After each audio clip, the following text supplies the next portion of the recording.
Welcome back to Marhaba kids mall Islampura Malegaon. Designer में नया collection add हुआ है।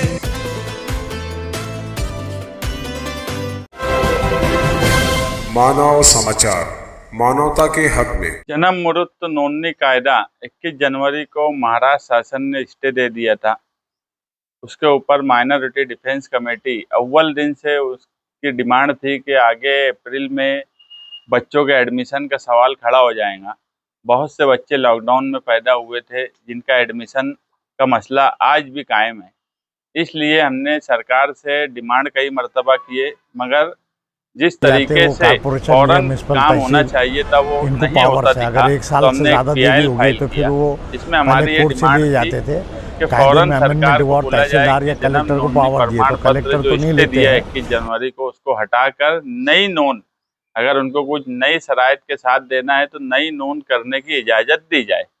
हमारे PIL फाइल होने के बाद, नोटिस सर्व होने के बाद कहीं ना कहीं सरकार की आँख खुली और आज 12 मार्च को जन्म अमवात दाखिले जो स्टे था उसको स्टे हटा दिया गया और नई शराइत के साथ नोंदनी शुरू की गई। तो ये कहीं ना कहीं माइनॉरिटी डिफेंस कमेटी की एक बड़ी कामयाबी है, जो मालेगांव की सड़क से लेकर मंत्रालय तक और वहां से हाईकोर्ट तक माइनॉरिटी डिफेंस कमेटी नुमाइंदगी कर रही है। हमारा PIL इस सूरत में आज भी कायम है कि जो 2969 अरीजे रद्द किए गए नायब तहसीलदार के बोलने पर, तो हम अभी नया एफिडेविट देकर उसमें इस बेसिस पे अटैचमेंट और एफिडेविट फाइल किए, अटैच किए कि उनको दाखिले को वो ना किया जाए, कम ना किया जाए।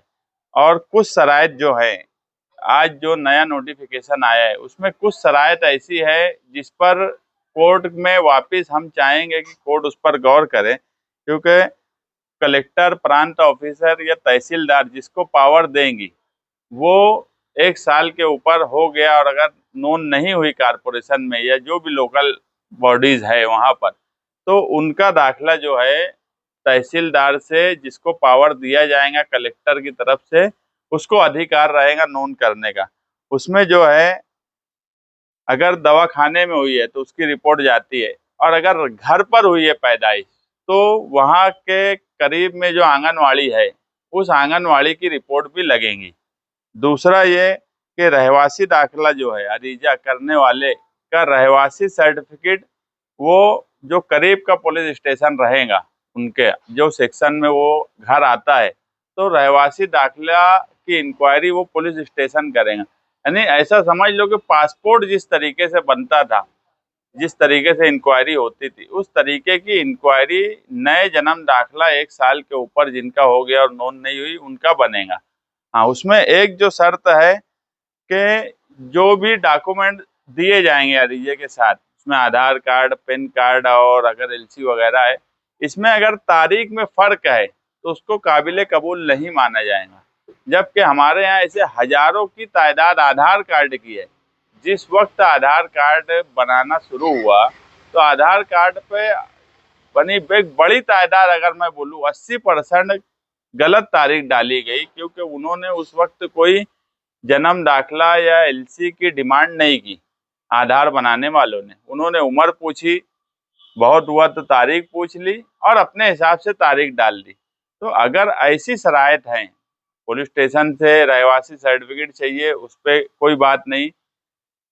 आंगनवाड़ी में वो पैदा हुए कि नहीं हुए वहां से उनको सर्टिफिकेट चाहिए, वो भी कोई बात नहीं। मगर सारी तारीख एक जैसी हो ये मुमकिन नहीं हो सकता, पीछे जिन लोगों का हुआ है उस ताल्लुक से। तो कहीं ना कहीं उस पर फिर से फेर विचार होना चाहिए, या कोर्ट में हम हमारी बात रखेंगे कि इस तरीके से अगर किया जाएगा तो लोगों को तकलीफ बहुत होगी और डायरेक्ट काबिल कबूल नहीं होना सिर्फ उस पर। और अगर कोई मामूली मिस्टेक भी हुई तो तहसीलदार या जिसको अधिकार रहेगा, पावर रहेगा, वो फौजदारी गुनाह अरीजेदार के ऊपर उसी वक्त दाखिल कर सकता। ऐसा एक नया नोटिफिकेशन आज इशू हुआ। हम इसमें जो बच्चों के एडमिशन के ताल्लुक से बहुत से हमारे पास हैं, हम जिन लोगों का बच्चों के एडमिशन का आज पहला जिनका मामला है, जिनको एडमिशन अभी लेना है, वो लोग माइनॉरिटी डिफेंस कमेटी की राष्ट्रवादी भवन या समाजवादी पार्टी ऑफिस या माइनॉरिटी डिफेंस कमेटी के जिम्मेदारान से राब्ता कायम करें। हमारी कोशिश पहले ये रहेंगे कि उन बच्चों का दाखिला फौरन बन जाए ताकि वो एडमिशन ले सके। दूसरा ये कि माइनॉरिटी डिफेंस कमेटी अपने तौर पर लीगल कोशिश भी कर रही है। आज जो लोग आरोपी बने, आज की हमारी मालूमात ऐसी है कि 37 लोग आरोपी अभी तक दोनों सीआर में बन चुके, कुछ लोग अभी बड़े हैं। उसमें जो है,